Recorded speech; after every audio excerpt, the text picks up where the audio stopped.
Саламатсыздар ма оқушылар? Бүгін ұбт-ның есептерін талдайық.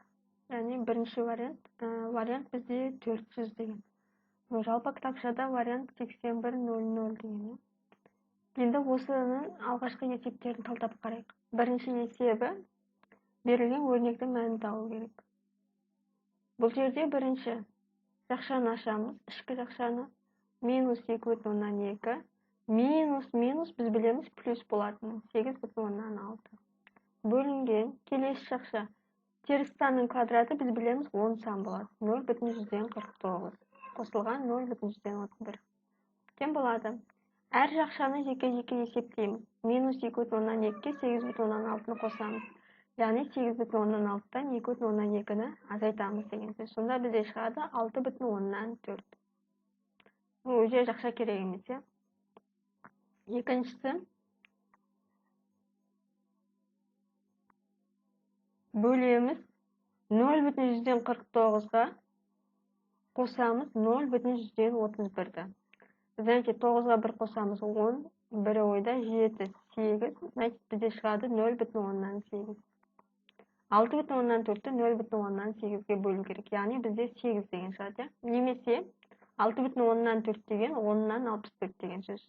Бөлеміз 0,8 деген 10-нан 8 деген сөз. Біз білеміз, бөлшектерді бөлген кезде бірінші бөлшекті сол күйінде жазып, екінші бөлшектің алымы мен бөлімінің орнын ауыстырамыз. Демек, 10 мен 10 қысқарып кетеді, 64-ті 8-ге қысқарады, значит, бізде 8 қалады, бөлімінде 1, значит, ответ 8. Демек, белгілейміз D вариантын. Екінші есепте 2 косинус x-тен түбір асты 3, яғни тригонометриялық теңдеуді шешу керек. Демек, бұдан косинус x-ті табатын болсақ, түбір асты 3-ті 2-ге бөлуіміз қажет. Себебі бұл жерде көбейтіліп тұр. Көбейтуге кері амал білеміз бөлу. Демек, берілген тригонометриялық теңдеуді шешу үшін біз косинус x-тен болады a деген теңдеуді шеше білуіміз керек. Косинус x-тен болады a болса, онда бізде x-тен болады плюс-минус арк косинус a плюс косинустың периоды 2πn. n тиісті z-ге. Демек жазамыз x-тен болады плюс-минус арк косинус 2-ден түбір асты 3 плюс 2πn. n тиісті z-ге. Арқырата x-тен болады плюс-минус арк косинус 2-ден түбір асты 3. Яғни косинус қай градуста 2-ден түбір асты 3-ге тең. Ол бізде 30 градуста, я? Косинус 30 градуста. Значит, 30 градус деген, сіздерде қарасаңыз, 30 градус деген жоқ. Значит, радианмен алынған, я? Градуспен жазылмаған радиан. Яғни 30 градус деген пи бөлінген 6 деген сөз. 180-ді 6-ға бөлсем 30 шығады ғой. Міне пи бөлінген 6 плюс 2πn. n тиісті z-ге. Так, тауып аламыз. Пи бөлінген 6 плюс 2πn. Демек, ответ А варианты болады. Мысалы қарасаңыз, мына жерде пи бөлінген 6 плюс пн деп тұр. Біз білуіміз керек, косинуста береді 2πn қосылатын. Так, келесі. Үшінші есебі. Берілген теңдеулер жүйесін шешіп, x1, y1, x2, y2 көбейтіндісінің мәнін есептеу керек. Мұндағы x1, y1, x2, y2 деген берілген теңдеулер жүйесінің шешімі. Демек, берілген теңдеуді шешеміз. Мысалы, x-ке қатысты немесе y-ге қатысты шеше беруге болады. Мысалы, біріншісіне y-ті табатын болсақ, жерден y табатын болсақ. Так, 1 мен 3-ші қосылғыштан y жақшаның сыртына шығарамыз, ортақ көбейткіш, сонда x минус 4 болады жақшаның ішінде. Қосылған 3x-тен 12-ге. Осыны арғата шығарып кете берейік. y x минус 4 тең болады 12 азайтылған 3x, плюс x теңдіктің екінші жағына минуспен кетті. Осыдан y-ті тапсақ, 12 минус 3x-ті x минус 4-ке бөлуіміз қажет. Міне, бұл бізде бірінші теңдеу. Екінші теңдеуден дәл солай y-ті табайық. y 1 мен 3-тен y-ті шыға жібереме.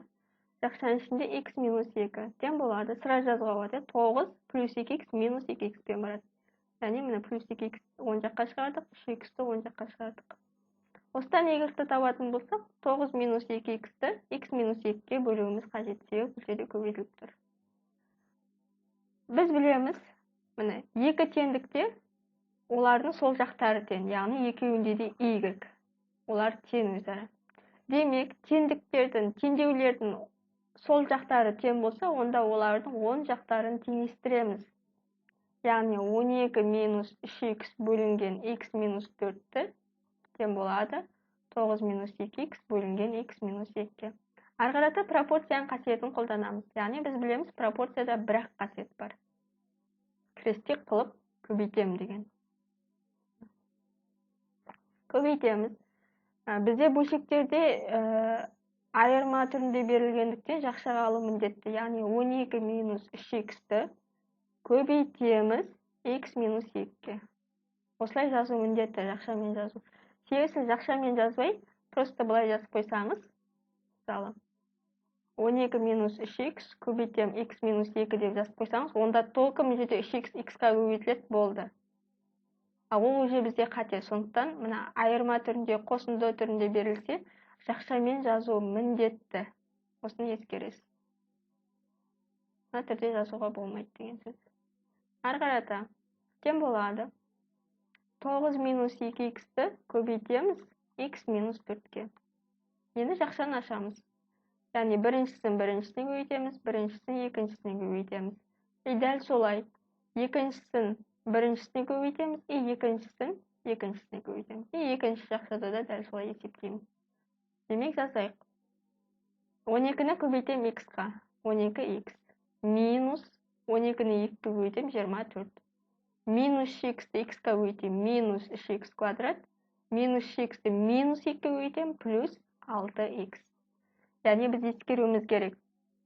Минус пен минустың көбейтіндісі, плюс пен плюстың көбейтіндісі плюс болатынын, минус пен плюстың көбейтіндісі мен плюс пен минустың көбейтіндісінің минус болатынын ескеруіміз қажет.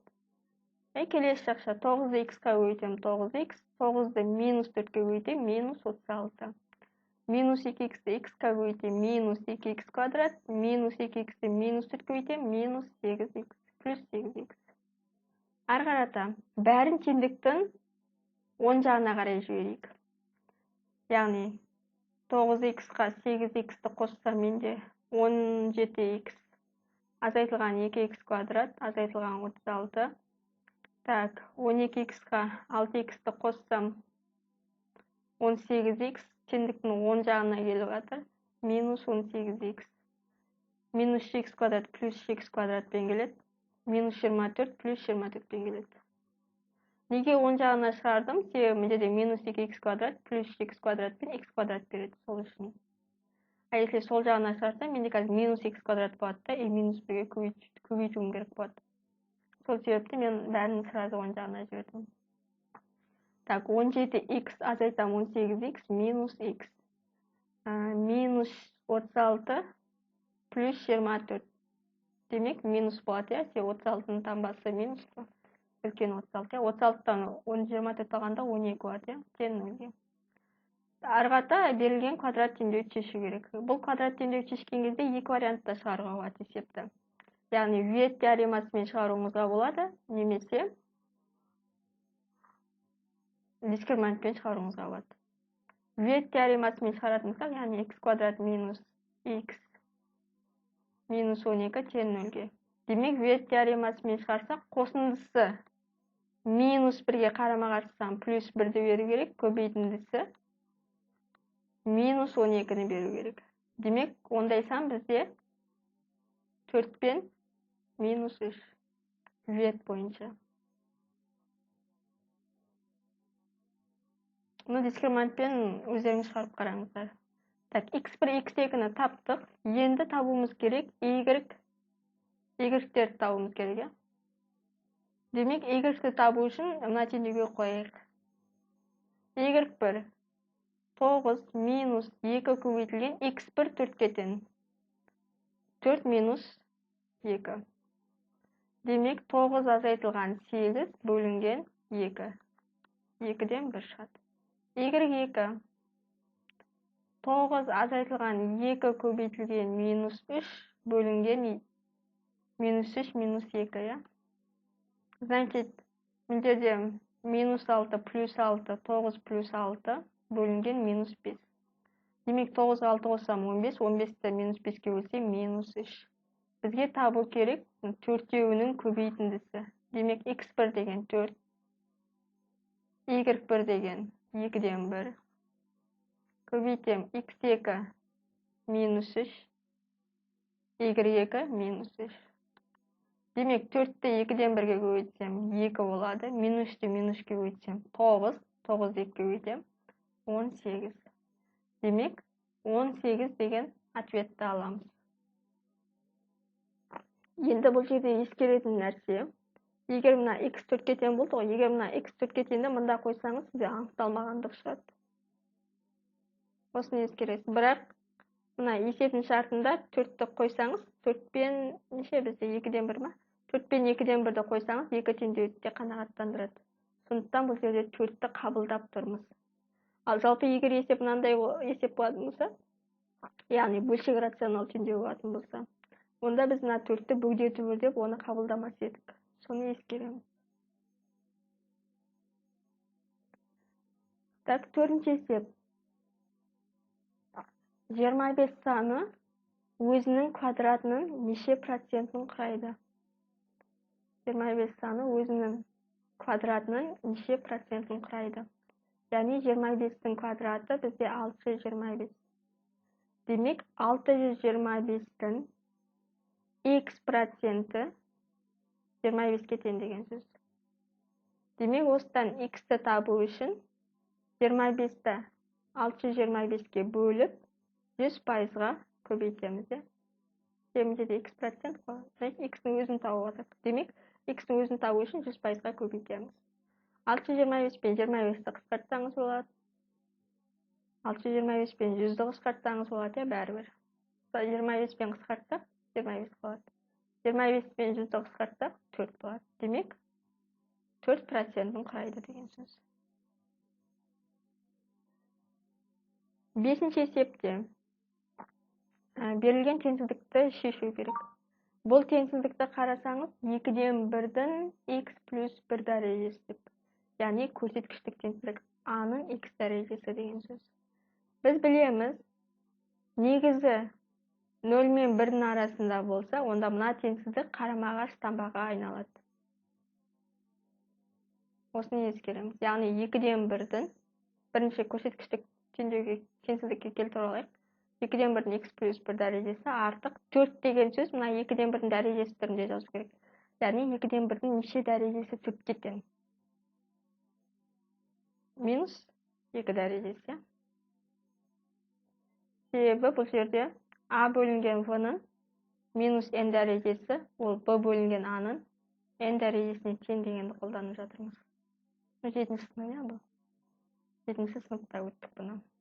Демек, міне негіздері бірдей, демек дәреже көрсеткіштерін қарастырамыз. Яғни міне a негізі мына 2-ден 1 ғой. 2-ден 1 деген 0 мен 1-дің арасында. Сондықтан мына теңсіздік, ортадағы теңсіздік қарама-қарсы таңбаға айналып кетеді. Яғни x плюс 1 кіші минус 2-ден. Осыдан x кіші минус 3-ден деген шығады. X кіші минус 3-ден. Ответті қарасаңыз, ответ аралықпен берілген. Демек, x кіші минус 3. Минус 3-ті алсаңыз, содан кіші деп тұр. Біз білеміз, санның сол жағында минус шексіздік, оң жағында плюс шексіздік бар. Демек, бізде ответ болады минус шексіздіктен минус 3-ке дейін деген. Так, 6-ші есепті қарайық. Біріншісі квадрат теңсіздік, екіншісі 3 дәрежелі теңсіздік. Демек, біріншісінде квадраттаймыз, квадрат теңсіздік болғандықтан, екіншісінде 3 дәрежелі теңсіздік, демек кубтаймыз. Так, біріншісін квадраттасақ, түбір кетіп қалады, түбірдің ішінің өзі қалады. Яғни 2x плюс 5 артық немесе тең, 1-дің квадраты 1-ге тең. Екіншісінде кубтаймыз. X минус 2 кубтаған кезде мына түбір түгел кетіп қалады, толқы 3 қалады. Кіші 3-дің кубы 27. Бұл жерде мына квадрат теңсіздік болғандықтан мына түбірдің іші артық немесе тең 0 деп қарастыруымыз керек. Бірақ бізде мына жерде артық неместен 1 дегендіктен ол жерде артық неместен 0-ді қарастырудың қажеті жоқ бұл жерде. Сол үшін мына түбірдің ішін қарастырып жатқан жоқпын. Ал мына кубта ол только қалай бар, солай кубтаймыз. Себебі бұда теріс сан шығуы да мүмкін. Ал квадрат болған кезде теріс сан болмайды. Сол себепті 0-ден үлкен деп қарастырамыз. Бірақ бізде 10 жағы 1 болғандықтан, сондықтан біз 0-ден үлкен дегенді қарастырып жатқан жоқпыз. Ал егер қандай да бір функция болатын болса, онда түбірдің әрқайсысын жеке-жеке қарастыруымызға тура келеді. Енді мына теңсіздікті шешеміз. Бұл енді бізде білеміз сызықтық теңсіздігі 6 сынып. 2х артық неместен 1-ден азайтан 5-ті минус 4. Х кіші 27-тен минус 2 плюс 2-мен барады, значит 29-да. Демек, біріншісінде х артық неместен минус 2, екіншісі сол күйінде қалады. Демек, минус 2-ден артық. Бұлай сан өсін сызсаңыз да болады, екі сан өсін. Біріншісінде теңсіздік қатаң емес, демек минус 2 боялады. Содан артық деп тұр. Демек, артығы оның оң жағында орналасады. 29 қатаң теңсіздік, сондықтан ашықпен жазылады. Одан кішісі сол жағында орналасады. Түбірлерді сызамыз. Міне бір түбір, бұл жерде екінші түбір. Сызған кезде екеуі де боялған аралық қараңыз. Минус 6-тен минус 2-ге дейін. Мынада біреуі боялған, біреуі боялмаған. Минус 2-ден 29-ға дейін екеуі де боялған. 29-дан, бұл жақта бізде плюс х қой. 29-дан плюс х-ге дейін біреуі боялған, біреуі боялмаған. Демек, бізде жауап болады екеуі де боялған аралық. Яғни минус 2-ден басталды, 29-дан аяқталды. Енді жақшаға қараймыз. Қатаң емес болған кезде тік жақша. Қатаң болған кезде жай жақша. Демек, міне минус 2-ні қоса алғанда минус 2-ден 29-ға дейін деп оқылады оқытқан кезде. Ол бізде мына Е жауабына келіп тұр. Сонымен бүгін ұбт-ның бірінші сабағында берілген 8100 вариантының 6 есебін қарастырдық. Егер сіздер берілген осы 6 есепке қатысты сұрақтарыңыз болса, онда комментарийға қойыңыздар. Бұл ұбт-ға дайындықтан жалғасы болады міндетті түрде. Осы нұсқаны арқада жалғастырамыз келесі сабақтарда. Мен каналымнан алыстамаңыздар. Егер сұрақтарыңыз болса, комментарийға қойыңыздар. Әзірге осы. Каналыма жазылыңыздар. Сау болыңыздар.